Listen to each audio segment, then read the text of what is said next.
Bharatiya Janata party के नेता और कार्यकर्ता या तो लफंगई और गुंडई करते हुए देखे जाएंगे या लफंगों और गुंडों को मंच पे खड़े होकर उनका सम्मान करते हुए देखे जाएंगे। आजकल भारतीय जनता पार्टी की तरफ से देश का भला करने के लिए कोई न्यूज़ नहीं है, देश की नेक्स्ट जनरेशन को पढ़ाने के लिए कोई काम नहीं है, उनको इलाज करवाने के लिए कोई काम नहीं, उनको नौकरी देने के लिए कोई काम नहीं। महंगाई करना तो भगवान ने दी है, बस अब भारतीय जनता पार्टी ने हाथ खड़े कर दिए, महंगाई भी उनसे कंट्रोल नहीं हो सकती। बस जिधर देखो भारतीय जनता पार्टी कुल मिला के हर तरफ गुंडई और लफंगई का नाम बन गई है। 8 साल से भारतीय जनता पार्टी लगातार सत्ता में है। इन्होंने स्कूल के लिए कुछ नहीं किया, अस्पतालों के लिए, रोजगार के लिए, महंगाई के लिए कुछ नहीं किया। बस केवल और केवल लड़ाई झगड़े, गुंडई बढ़ाने, हर तरफ मारपीट करवाने, महिलाओं के साथ छेड़छाड़ कराने, इनको बढ़ावा दिया है इन्होंने। ट्रैक्टर से कुचलवाने, बसों से कुचलवाने को बढ़ावा दिया है। आज जो पूरे देश में अराजकता का माहौल, गुंडई का माहौल भारतीय जनता पार्टी के चलते पैदा हो गया है। 24 घंटे गुंडई के अलावा और कुछ दिख नहीं रहा देश में होते हुए, तो उसके लिए बीजेपी पूरी तरह से जिम्मेदार है।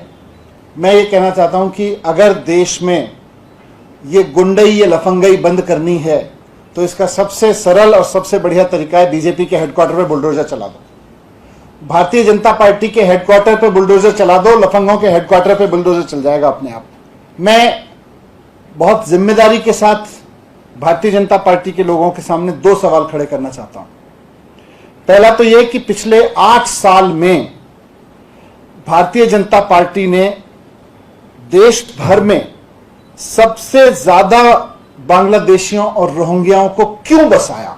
भाजपा आज इसका हिसाब किताब दे कि उसने पिछले 8 साल में कितने बांग्लादेशियों को, रोहिंग्याओं को कहां कहां बसाया है, कितनी संख्या में बसाया है। अगर आपके पास में डेटा नहीं है तो डूब मरो। आज ये बता दें कि हमने, भारतीय जनता पार्टी ने पूरे देश में इतने रोहिंग्या, बांग्लादेशी यहां बसाए हैं।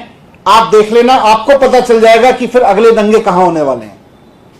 रोहिंग्याओं को जाके बसाते हैं, फिर अपने लोगों के साथ और उनके साथ में एक स्क्रिप्ट रख के खुद ही बसाया सब लोगों को जाके, और फिर एक प्री स्क्रिप्टेड तरीके से जाके गुंडई करते हैं। और बस पूरे देश का, फिर जो देश पढ़ाई लिखाई पे बात करना चाहता है, जो रोजगार पे बात करना चाहता है, जो महंगाई पे बात करना चाहता है, बस पूरे देश में फिर अफीम खोल देते हैं। बस अब केवल झगड़ों पे बात करो, अब लड़ाई झगड़े पे बात करो, अब लड़ाई झगड़े की बात करो, स्कूल अस्पताल भूल जाओ। दूसरा, आज जिन इलीगल कंस्ट्रक्शंस को तोड़ने का ड्रामा किया गया, इन इलीगल कंस्ट्रक्शंस को पिछले 15 साल में एमसीडी ने खुद क्यों बनवाया। भारतीय जनता पार्टी जवाब दे इस बात का कि जिन इलीगल कंस्ट्रक्शंस को तोड़ने का आज ड्रामा किया गया, भारतीय जनता पार्टी के किस नेता ने कितने पैसे खा के उन इलीगल कंस्ट्रक्शंस को बनवाया, इसका जवाब दे।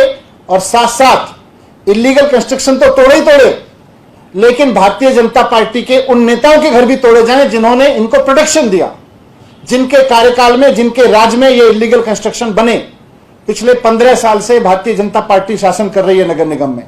आज नगर निगम बुलडोजर लेके चला है। 15 साल से बसाने का काम कर रहे थे, आज उसको हटाने का ड्रामा कर रहे हो।